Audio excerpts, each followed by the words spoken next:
The ongoing alliance talks between the Labour Party and the New Nigerian People's Party, the NNPP, looks to be concluded soon. The presidential candidate of the NNPP, Rabiu Kwankwaso, has confirmed that the ongoing talks, noting that the merger, if it pulls through, the choice of a running mate to whoever will be presidential candidate of the alliance should be based on seniority. He, however, noted that such a decision would be left to the leaders of both parties. It will be recalled that the Labour Party had submitted the name of Doyin Okukwe to the Independent National Electoral Commission, INEC, as the standing vice presidential nominee. Labour Party spokesman Dr. Yunusa Tanko now joins us to speak on this alliance talks with the NNPP ahead of the 2023 general election. I want to say thank you very much for joining us here on Newsday.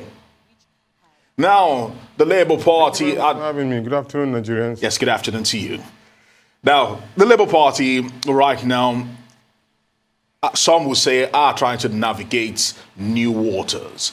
Talk to us about this alliance. What does the NNPP bring to the table that is very attractive? And do you think this merger is what is needed to ensure victory in 2023?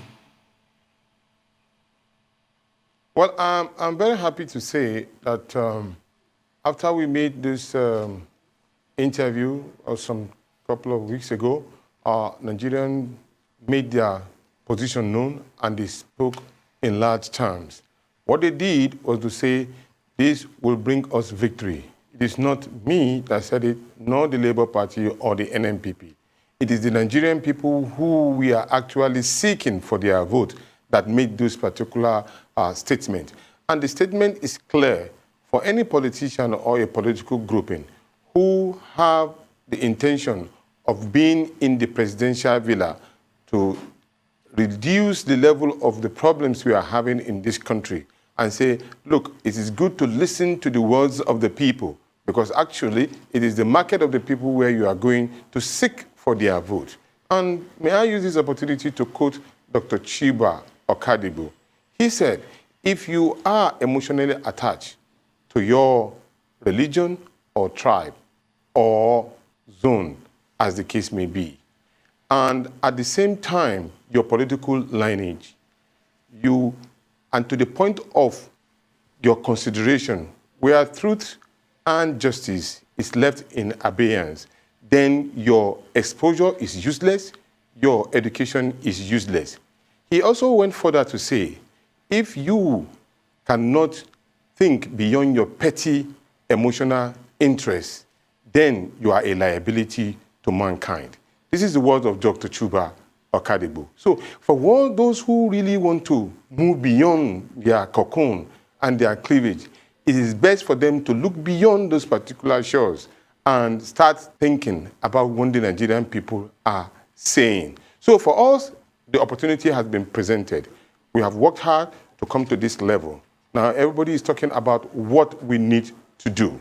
And for us, it is time for those leaders, as some of them have already said, to take a decision on this matter. And time is not on our side.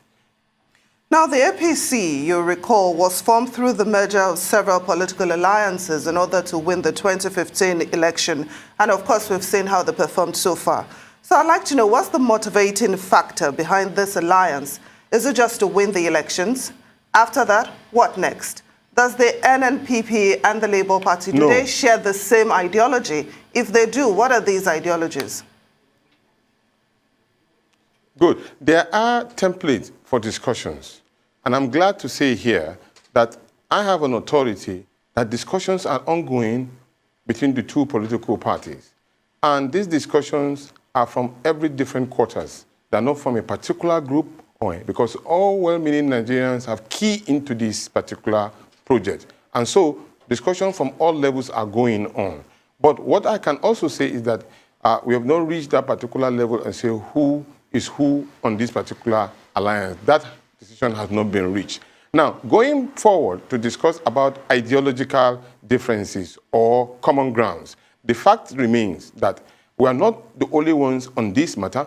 The TUC and the Labour Congress, all of them have a charter of demand and the policy-making document. So also is the document from the both political parties, that is their manifestos. And these manifestos are geared towards the lead to make the Nigerian people first. And you listen to the people and listen to what they want you to do for them, not what you want to do for them. There's a due difference. And once you can do to the people what they want, then of course you are in synergy with them. So ideologically, every one of us agree that none of us can do this alone, but we need the buy-in of the people. And the people are saying this is what they want. In terms of need, the basic needs of life must be number one, i.e. security, education, economic improvement, global thinking, how to project Nigeria into a prospective nation, turning our hopelessness to hope, turning our deficit as regards to a consumer nation to a productive nation.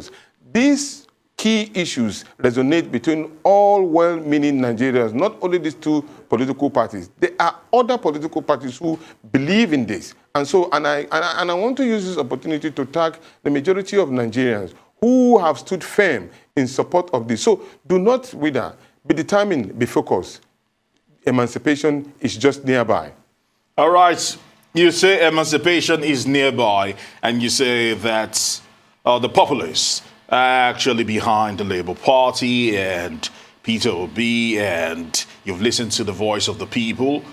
But let me quote Babangida Ali. You're talking about the former Niger State governor, who says that Peter Obi may be president in 2027 or maybe 2031. That it's too early to do that right now. From Senator Ned Walker also says that Peter Obi cannot be president right now because he lacks the structure. This has been the theme, the recurring theme across the political class. Everyone keeps saying that Peter Obi is popular on social media, but when it comes to where decisions are being made, that he doesn't actually factor into the equation. That is where they are missing it wrong, because the revolution of the people reigns supreme. Because where they are thinking of shopping for election is the people. I've made it clear here on this particular studio that the structures that we have are massive. It's gone beyond the political conventional party structure that they know, where manipulation and intimidation takes place. Here we are saying that the Nigerian youth have stood firm and said this is what they want. The younger elite and those who are already in the quagmire are also saying that we need somebody to take us out of the shackle of the problems that we have. And that forms the teaming support that we are leveraging on. As I said earlier on, we have the support of the Nigerian Labour Congress. We have the support of the TUC. We are having support of 10 other political parties. And the structures that they keep on mentioning are structures of Nigeria, which Peter Obi himself said they belong to the 10 million Nigerians who are hungry, who cannot say their life is secure within the next minute or hours. So those are the structures, and the structures are there. And if they want the conventional structure, they shouldn't be surprised. We have time in the next few days or months to come. Those structures, the flags of the Labour Party and the movement will be flying in every nook and cranny of this country. And that, of course, will put them into this particular make-believe. And they should also remember that no single human being can make a leader. It is God. And the God-choosing time is now. And when the people speak, they speak with the voice of God Almighty. And we believe that God is on our side, because the Nigerian people have suffered so much, and they've suffered in the hands of these particular people who keep on doing political nomadism. And they keep on saying this because they are already jittery, that they believe that if such a thing happened, their dynasty of continued control, continue to holding the people in complete disdain, disrespect, is over. And the Nigerian people are saying they are tired and they want a new lease of life. And come on, just take a look at the situation here. Just some few days ago, INEC, between one commissioner, Mohammed Aruna, and Commissioner Mike Igni, were deliberating as regard to choose and pick on a candidate where the procedures have been made clearly, We don't want to allow the rules and regulations to play out. Mike Igni made it clear. The rules says that until you conduct a primary elections witnessed by INEC, the candidate will not be recognized. And somebody is saying again within that particular INEC that no, that it is only when the parties submit that particular list, somebody did not contest, but you want to give him a ticket to run.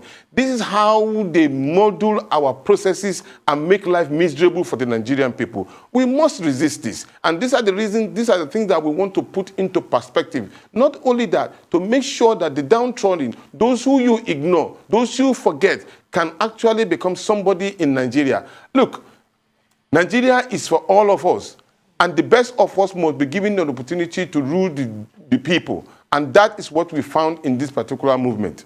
Well, indeed, Nigeria is for all of us. But let's go back to this proposed alliance between the Labour Party and the NNPP. Now, the NNPP recently came out to counter a report that Rabiu Kwankwaso will deputize Mr. Peter Obi in the 2023 general election, saying it is an embarrassment to the NNPP. What's the Labour Party's position on this? I can understand how people are very eager to have these two gentlemen on board of leadership. And so when we make statements, people take it to the, kind of give it a different correlation and then causing a lot of problems. I can say that please, it is good that you take our words the way they are. I have said here that discussions are going on from every quarters. Nobody have said anybody will be vice or vice to so person or one person will be president. What we are saying is that we are talking. Everybody realize the importance that we must work together. And that has been achieved, and that has been established, that we are going to work together. To get to that Rubicon of saying that A, B, C, D, with regard to the presidential position, is going to be left for those two individuals to decide. But believe me, ours is not as if it's a must. Anything can happen, but we felt that would be the best thing to happen.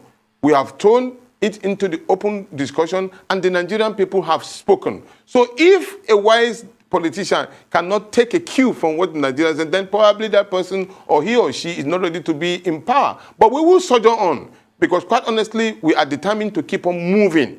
We keep on moving, but we are giving an opportunity for those we believe can also add value to the system. And I think the discussion is symbiotic.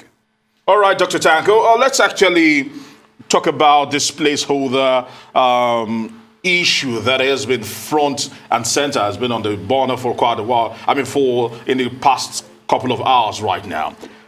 Former INEC commissioner has been speaking. Senior advocates of Nigeria have also been wading into this particular discussion, and they're saying that political parties are treading a very, very fine line, that disqualification might be the order of the day if their permutations do not play out. Talk to us about this. We know the deadline is 6 p.m. on Friday.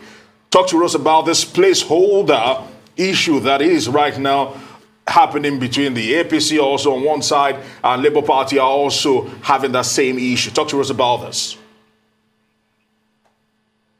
Yeah, because we are determined to win election, we have to give room for discussion, which I have alluded to ab initio. And so, therefore, I believe other political parties, too, are leaving their doors open for discussion before the deadline of the issue of submission. Let us be clear. Once you submit your name and your vice, you have already had a ticket. Already. That is the truth. But in the process of you wanting a more firmer and more solidified joint ticket of your president and the vice president can write. There's always a provision for you to be substituted. Now, people give it a placeholder and all of that. Yes, it's a terminology used by the political party in order to say this is not really the person that we are putting in that place to run as vice. We are leaving the doors open for discussion before the deadline of the issue of submission. Submission is there in the processes and the Electoral Act. You can substitute. But the substitution can only take place when the person himself will fill the withdrawal form and say, I, so person, I'm no longer interested in this particular position due to either reasons best known to him, health, or any reason whatsoever. And he swore to an affidavit, and he joined it with his own picture and say, I am being substituted by so. Legally, it is done. And that is what is being proposed or being done by these major political parties, because they are looking for a very more suitable vice that can assist them in winning elections. So there is no any ambiguity, there's no any controversy on this particular matter. It's only that people wanted to take it beyond that particular reasoning. But as far as we are concerned, based on the provision of the law, you have the right to place a person who, if he wished to, or after due moral suasion and consideration, he will now put his pen to paper and said, "Give me the form. I'm withdrawing for so person." So that is legal and is there in the Electoral Act and the processes of INEC. There's no problem about that. So nobody should send this particular apprehension to the public. We have firm control of what we are doing. Our legal team have read very well about the provision of the Electoral Act, and we are on course. When these discussions are concluded, if we are flying together, that will be established. If we are going on our own, that will also be established in just a little time. But what we want to urge Nigerians, teaming supporters, is that they should keep the flag flying. We are going to Villa by the grace of God. Well, since you're not yet sure if you're flying together, using your own words, I'd like to know, why is it still feasible, for us to have this alliance, considering the INEC deadline, the party primaries are over, candidates' names have been submitted, and then also I'd like to know if you can give us an update on how far the talks have gone. Well, I have already said that discussions are ongoing and more discussion will take place. The substitution deadline, I think, is in August, so we are having time to continue our discussion. And I know, as I said, our people are very much impatient. They really want to have their candidate, and so that they can start making their permutation. Permutate on the major principal candidate that you've already permuted. For us here, that is Peter Obi. And then for everybody that wants to join us, please, is welcome. By the time the discussion have concluded, everybody will hear. There's no secret in politics. When you try to see you are hiding it, somebody somewhere will say something about it. So the deepness of the consultation are very large. And so I wouldn't want to say I'm going to details. But one thing I can tell you authoritatively is that we have agreed that we have to work together. And that is the result of what you are saying. Even some of the other political parties who are in governance are still waiting for us to see what did we take as a decision to let them put their own permutation on board. That is the truth. So because politics is about game of numbers and it's about calculation, so that you want to get the right calculation that will appeal to the people. Once you get it right, then you are good to go. And once you miss a step, then it becomes a problem for you. So we don't want to get involved into that problem, but we are looking for ways in which we can add value to what we've achieved over time. That is the position, as it were. All right, I want to say many thanks to you, Dr. Yunusa Tanko, for your time here on Newsday, talking about the Labour Party spokesman.